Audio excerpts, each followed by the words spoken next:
and welcome to the first ever YouTube video for Migraine Monologues.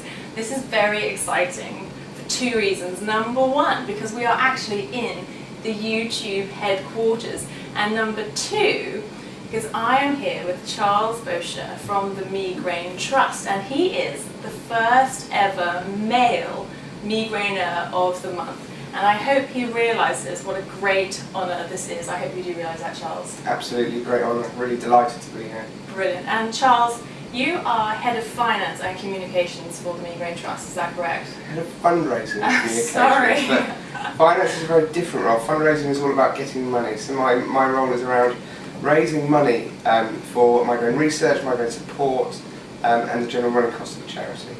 Brilliant. But you don't just work for Migraine Trust, you also get migraines yourself. I do, yes. So I have suffered, I'm 34 now, I've suffered since the age of 12. You're so much younger. 22 years now. Wow. with migraine, up and down. Went through a period in my 20s of not getting many, and then when I hit 30, they came back, so I now get about one a week. Okay. And can you remember and describe for us your first ever migraine attack? I can remember it very well. I was at boarding school. And a horrific headache came on in the evening when I was in my dormitory with a friend, and it got progressively worse and worse, and I felt nauseous, and I then vomited.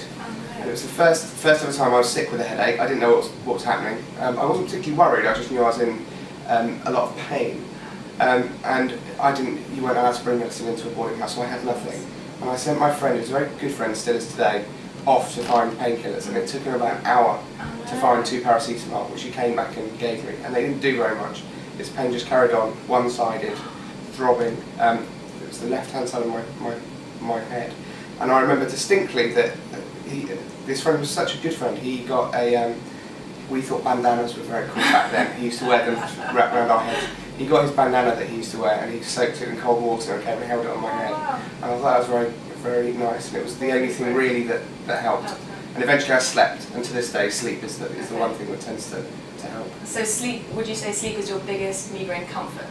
I would say so, yeah. The moment I get a migraine, I want to be asleep, which is quite difficult when you're in a corporate meeting at work at 2 o'clock in the afternoon. Just pass out. And you can't excuse yourself, so you have to push through it and take the pain. And do you have any other comforts that you like when you have a migraine? Yeah, I use forehead. I carry that around everywhere, the little stick that goes on the head. It doesn't cure them or help them, clearly, because it's a neurological condition, but it soothes. And I use the Kool-Aid patches that you tear off, gel patches. They're brilliant, they're really, really good. But you look slightly ridiculous if you leave it on and go to the shops, which I did a couple of times, and someone thought I'd had a serious accident, because they're big, they cover your whole head. I've done that too. But they are genius. They're great. And how long was it before you got diagnosed? So you were 12 when you had your first attack, and then how many years was it until you were officially diagnosed as having migraine? Well, actually not very long. So after that first attack, I forgot about it, and I had another one about 2 months later, and it was then I went to my GP when I was on school holidays, and he actually diagnosed migraine straight away. Oh, really? Lucky. Yeah, lucky, and put me on this treatment called Paramax, which I think is still available today. It's a combination of paracetamol and anti-nausea drugs, which never really worked. So I kind of just put up with having the headaches and taking these drugs, which sort of helped, but didn't. And it was 18, so when I left school and went to university, I went to see the doctor of my own accord and said that this is the medication I'm taking, it doesn't work. And it was then that the downward spiral happened with migraine and the medical profession. I got prescribed cocodamol, which watchers, don't take you should know, it's the worst thing you can take for a migraine. So anything that has codeine in it is the most terrible thing you can take for a migraine. It causes medication over use headache and rebound headaches. Don't take it. Check out the Migraine Trust website for more information on this. There you go. But my GP didn't know any better, so he prescribed cocodamol and said, oh, it's great, it's a really strong painkiller. And it was a wonder drug. When I first got it, it was like an absolute wonder drug, because I got a horrific headache, I took it, and the pain went and I felt high. So it was brilliant. But then you get another headache and you think, oh good, yeah, these were amazing, I'll have some more of these. And the pain comes back 4 hours later, you have to have a few more. And definitely I entered a probably medication overuse headache. I would say through the use of codeine. Definitely not an addiction. painkiller addiction. But different things. But they're the work of the devil. Codeine-based painkillers, if you suffer from migraine, can be useful for other forms of pain. And it wasn't until the age of 33, so last year, that I finally saw a neurologist who said you've got to stop taking codeine-based painkillers. And they weren't experts in head pain, so they took me off cocodamol and gave me naproxen, which did work. But Can I just explain that naproxen is a non-steroidal anti-inflammatory drug? Do continue. No problem.